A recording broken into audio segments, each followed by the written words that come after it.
Bonjour à tous, nous voici donc en direct de ma baignoire, le lieu vraiment incontournable. Et aujourd'hui je reçois donc Julia. Bonsoir Julia. Salut Jérém. Est-ce que tu es contente d'être dans ce bidet? Ah bah totalement. Écoute, j'ai un peu les pieds, je ne sais pas trop où les mettre, j'ai peur de te toucher avec, mais Oh t'inquiète pas. ça va. Pourquoi tu n'es pas en maillot de bain? Qu'est-ce qui se passe? Oh bah écoute, j'en ai marre, j'ai été 3 mois là entre Tahiti et Hawaï en maillot de bain, je me dis c'est bon là je rentre à Paris, laissez-moi tranquille, laissez-moi me cacher un peu. Donc t'as décidé de te rhabiller et de revenir dans le froid parisien. Oh mais je préfère aussi rester, tu vois, on va dire habillée face à toi, t'es un peu nue, tu vois. On va un peu inverser les rôles, tu vas me voir là pendant 2 mois à la télé en maillot de bain, donc là on inverse les rôles. Exactement. Alors, qui dit ange de la télé-réalité dit nouvelle télé-réalité. Donc, tu en es donc à ta 3e. Alors, donc, l'île de la tentation, l'île des vérités, également les anges. T'en as pas marre? En fait, je suis abonnée aux îles, tu vois. Je me suis dit Mexique, Tahiti, Hawaï. La prochaine, je sais pas si on part à Cuba ou un truc comme ça. Moi, je suis partante. Ou en Thaïlande aussi. Ça pourrait être pas mal. Non, mais c'est vrai qu'au bout de 3, c'est un peu. On va dire que les anges, c'est une télé-réalité différente. C'est vraiment pour le côté professionnel. C'est pas comme les autres où tu fous rien et que tu ne sais pas trop à quoi tu sers. Là, c'est vraiment pour un enjeu. Donc, clairement, c'est ta meilleure expérience dans tout ce que tu as fait pour l'instant en termes de télé-réalité. Meilleure, je dirais pas ça parce que c'est la plus longue également, 6 semaines. Donc 6 semaines, c'est super dur à tenir. Et puis les autres étaient également parfaites à Tahiti ou au Mexique. Donc je dirais pas la meilleure, mais je dirais qu'au moins celle-là, elle avait un but précis. D'accord. Alors, on a également eu donc 3 télé-réalités, mais également 3 mecs. Kevin, Florent et le dernier en date, Geoffrey. Alors, je me posais une question, je me demandais qui était le meilleur coup. Et beaucoup de gens sur Twitter veulent savoir aussi. Ah écoute, il y en a que vraiment 2 avec qui Tu as trempé le biscuit? on va dire ça comme ça. Kevin. Kevin. Je dirais Kevin. Je me suis toujours demandé si... Tu sais que moi je fantasme sur Kevin, en plus il m'a embrassé. Je me suis toujours demandé si Kevin avait un gros plumeau. Kevin, ça a été le meilleur coup de ma vie. Carrément? Carrément. Non. Si. Putain, arrête, ça m'excite encore plus. J'ai fait de la pub, mais oui. Totalement. Oh my God, d'accord. Alors justement, dernier en date, Geoffrey, qui a fait pas mal parler les magazines. J'arrive plus à savoir si c'est vrai ou faux. J'ai entendu que tu avais démenti, d'autres me disent que non. Enfin, je sais plus. J'ai pas démenti, il s'est passé plein de choses dans cette aventure. Au début de l'aventure, on me voit avec Sofiane. Et en fin de compte, avec Sofiane, ça n'a pas marché. Sofiane, ça doit être un bon coup aussi, je pense. On m'a dit qu'il était très violent. Testé. J'ai eu juste un bisou. Ça n'a pas marché et puis avec Geoffrey il y a un rapprochement. Maintenant je peux pas dire plus. Je peux pas te dire ce qui se passe réellement. On sait tous que Marie est partie donc n'a pas apprécié un certain rapprochement, mais on peut pas dire ce qui s'est passé réellement. D'accord. Par contre, c'est ce que je disais hier à Amélie, parce qu'Amélie a aussi apparemment fricoté avec, enfin c'est ce que veut nous faire croire la presse, on n'est pas dupes. Mais une chose est sûre, c'est que je me disais, comment fait-on pour sortir avec un mec quand même aussi peu viril, enfin... En fait, Geoffrey, c'est simple. Moi, au début, il était en couple avec Marie. On n'a pas cherché à plus le connaître que ça. Et puis, au fur et à mesure, quand ils se sont séparés, parce qu'ils se sont séparés au bout du, 5e jour, quand ils se sont séparés, j'ai appris à le connaître. Et je me suis rendu compte que c'était un mec totalement comme moi.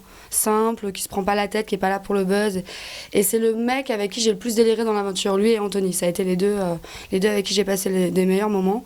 Et c'est ça qui nous a rapprochés. C'est une complicité qui nous a rapprochés. D'accord. Et justement, Amélie me disait aussi hier que Geoffrey était quelqu'un finalement de très simple, qu'elle avait appris à le connaître, qui est justement à l'opposé de Marie. Beaucoup de gens parlent de ce double visage de Marie, qu'elle a été infecte sur le plateau des anges. Est-ce que tu as vécu tout ça aussi? Moi, Marie, j'ai été super déçue parce que je pense que j'étais la seule fille dans l'aventure qui la soutenait pendant au moins 3 semaines à peu près.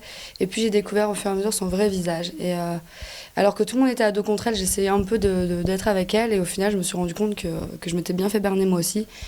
Et qu'elle parlait pas mal derrière mon dos et que elle avait vraiment un faux visage à ce moment-là. D'accord. Et donc apparemment les anges ça va tourner pas mal autour de Geoffrey Marie? Je pense que ça va tourner pas mal autour d'eux. Maintenant il y a aussi pas mal d'histoires à côté donc il y aura pas que eux dedans. D'accord. Mais c'est vrai qu'ils prennent beaucoup d'importance. D'accord. Et alors dès le départ c'était tendu entre eux ou ça c'est vraiment la rupture est intervenue vraiment pendant le jeu ou au départ c'était déjà foutu? De ce que je sais c'est qu'ils étaient déjà séparés avant de venir. Ils s'étaient séparés quelques mois avant. Ils avaient repris quelques semaines juste avant le départ pour Hawaï. D'accord. Et donc, ils étaient déjà séparés. Marie a voulu le prendre avec lui à Hawaï pour arranger les choses, pour qu'ils se rapprochent. Sauf qu'il y avait déjà quelque chose de cassé.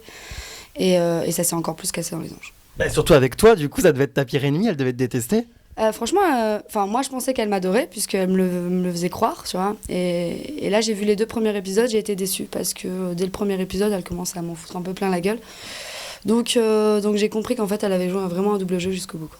D'accord. Du début à la fin. Je me posais une question, comment t'expliques qu'on ait fait appel à toi parce qu'on a fait appel à toi par rapport à la dernière télé-réalité qui était quand même donc l'île des vérités. L'île des vérités n'avait pas tant bien marché que ça, alors comment t'expliques Si, apparemment, ça a bien marché. Moi, ce qu'on m'a dit, c'est qu'il y avait eu pas mal de bons retours. Maintenant, les gens...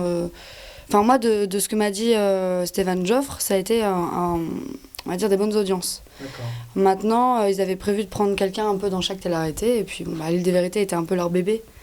À NRJ12, donc du coup il leur fallait à mon avis quelqu'un de cette émission-là, et puis c'est moi qui ai été choisi, tant mieux.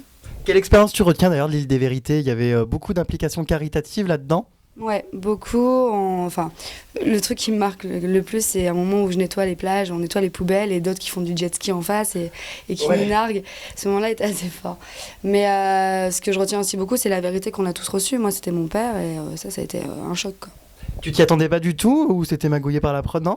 Je m'y attendais pas du tout. Ça faisait 10 ans que je l'avais pas vu, j'avais quelques contacts à droite à gauche, ils m'envoyaient quelques textos, mais non. Et aujourd'hui, vous êtes donc du coup retrouvé un contact ou des rapports plus proches ou... On a un peu plus de contacts qu'avant. Maintenant, je l'ai toujours pas revu depuis, parce que c'est aussi moi qui l'ai décidé ainsi. D'accord. Et le petit Florent, alors, vous sortiez ensemble ou pas? Ouais. Et pourquoi ça s'est fini? Quand on est sortis ensemble, en fait, on s'est rapprochés dans l'aventure, et même plus que ça. Et en fait, moi, j'avais des histoires à l'extérieur, lui aussi. Donc forcément, quand tu rentres en France, t'as des choses à régler. Et lui, avec son ex, c'était pas totalement réglé. Donc moi, tant que les choses sont pas réglées entre ex, je préfère qu'il finisse son histoire et qu'on commence quelque chose après par la suite au cas où, mais pas tout de suite, pas dans l'immédiat. D'accord. Alors, donc, les anges de la télé-réalité, nouvelle aventure, nouveau projet. Donc, chacun a un but professionnel dans cette aventure. Toi, quel était le tien? J'y suis partie en tant que modèle. En fait, j'ai jamais été modèle de ma vie, mais j'ai tenté l'expérience. Enfin, j'avais déjà fait quelques photos, mais j'ai jamais voulu exactement être mannequin.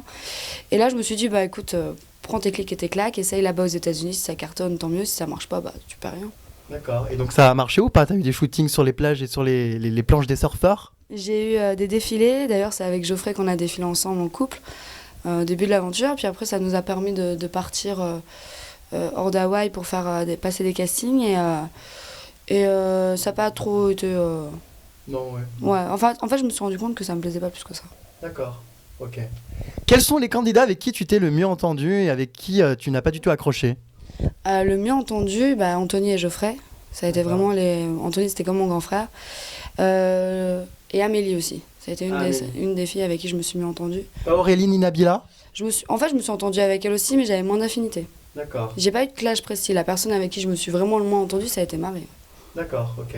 Et la petite Catherine de Koh-Lanta, pas trop relou? Catherine, elle raconte beaucoup sa vie. Tu sais que t'es en train de me foutre de l'électricité là. Ça serait con de mourir comme Claude François. je reçois des décharges. Nous allons nous électrocuter. Bah écoute, c'est vrai? Ah putain, mais non, on va crever là, non? Parce que moi, ça me brûle aussi les doigts. Enfin, ça me fait des trucs bizarres. Caméraman. Au revoir. Ah, quand même, non? Ouais, je sais pas, ça m'a brûlé. C'est vrai? Non, je pense que c'est psychologique. Bon, continuons avant de crever, je voudrais finir cette interview avant de rendre l'âme. Donc, qu'est-ce qu'on disait? Oui, Catherine qui raconte sa vie. Catherine raconte beaucoup sa vie. À chaque fois, elle nous parlait de ses stages d'été ou de ses machins en Papouasie, enfin le revenu de voyage. Donc, on avait le droit à tous les détails de sa vie. Donc, des fois, on essayait de changer de sujet pour partir sur un autre, pour un peu la terre. Mais sinon, à côté de ça, voilà, elle a eu pas mal de problèmes avec Amélie. Ils ont eu une mauvaise entente avec Amélie. Beaucoup de dès clash. Le départ. Vraiment dès le début. Après, elles ont commencé à se calmer l'une et l'autre, enfin l'une envers l'autre. D'accord. Mais ouais, Catherine. Mais sinon, après, c'est une petite maman. Elle est là aussi pour s'occuper de nous. Moi, j'ai pas eu de problème avec Catherine. Alors, il y avait aussi un ange anonyme qui est donc le fameux Mohamed. Alors, celui-là, je le foutrais bien dans mon lit. Ah, ça Il est pas moche. Mais tu craques pour tout le monde, toi. C'est pas possible. Et bah ça, je craque pour les mecs qui font pas gay et qui sont pas gays surtout. Ouais, je vois ça. Très mignon, très beau corps. C'était le plus beau corps, je pense, des anges. Ah ouais, c'est clair. Et Je me casse la gueule. je vois ça. 2 secondes, voilà. Il glisse. Très beau, oui, c'est sûr. Ouais, très beau et très gentil en plus. Après, il a eu... lui, il s'entendait pas avec Amélie, du tout. Je pense que c'était eux qui s'entendaient le moins bien. Et, mais sinon, super bon danseur en plus, donc il bouge très bien son corps. Hein. Bon, après, moi, A-t-il un gros calamar? Ah, je sais pas. T'as pas vu en maillot de bain? J'ai vu ses boules. Non, tu rigoles ou? Ah, ils avaient une expression en fait là-bas, c'était il m'est arrivé une couille, et puis il sortait toujours une couille à chaque fois. La chance. Tous les mecs. Ah non, j'en rêve. C'est vrai? Même Geoffrey? Geoffrey montrer son cul. Lui. Ah bon, comme moi. Mais je sais que Mohamed et Sofiane, c'était leur expression. Oh, il m'est arrivé une couille aujourd'hui. Et là, tu les voyais, ils sortaient leur couille. Ah bah écoute, je regrette de ne pas avoir été là-bas. Je sais pas s'ils vont montrer ça dans les anges, mais non, à mon avis, non. Ah mince. Bah écoute, au moins, tu les auras vus, tu mouriras moins conne. Peut-être dans la partie censurée. Oui, peut-être. Combien as-tu touché d'argent, cher ami? Alors, j'ai un contrat de confidentialité. Maintenant, je peux te dire une tranche, on va dire, entre 7 000 et 13 000. Voilà. D'accord, oui, donc 12 000. Mais est-ce qu'il y a des différences de salaire entre les candidats? Je sais pas du tout. En fait, on n'a pas du tout le droit de parler en fait, de ce qu'on gagne entre nous. D'accord. Enfin, moi, j'ai pas posé la question. Après, je pense qu'il y en a qui se sont certainement demandé. Ok. Mais je sais pas. Et qu'est-ce que vous faisiez de vos journées alors là-bas? Qu'est-ce qu'on fait de notre journée? Finalement, tu sais, encore, on a eu pas mal d'activités.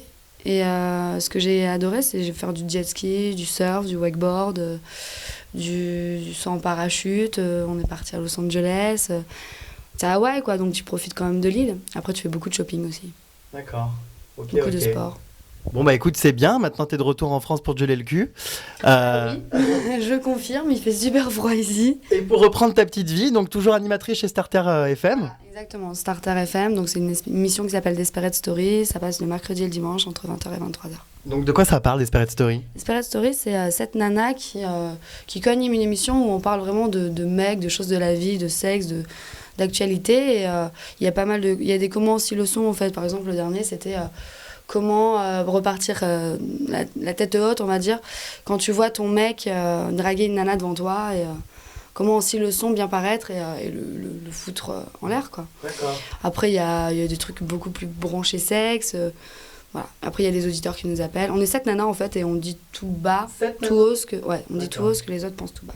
Bah écoute, c'est cool. D'autres projets peut-être, des choses en préparation à aborder, une sextape, non? Non, pas du tout. Non, ça c'est pas moi. Non, pas du tout. Ça sera plus dans l'animation, soit radio ou télé. Il y a des projets qui se préparent. Donc, d'accord. Bon bah écoute, on te souhaite bonne chance. Merci d'avoir trempé. Merci reçu dans ta baignoire. Avec grand plaisir. Et puis merci d'avoir révélé toutes ces choses au sujet des testicules des hommes. Voilà, c'est vrai. J'en ai dit pas mal. Ça plaira à la toile, voilà. Bon bah gros bisous et puis eh bien à la prochaine, peut-être ailleurs, dans un truc plus large. Bye. Putain, on se gèle le cul, je vais choper la mort moi. Voilà, allez maintenant par contre le traquage. Tiens, si tu veux renifler mon caleçon, je te le laisse.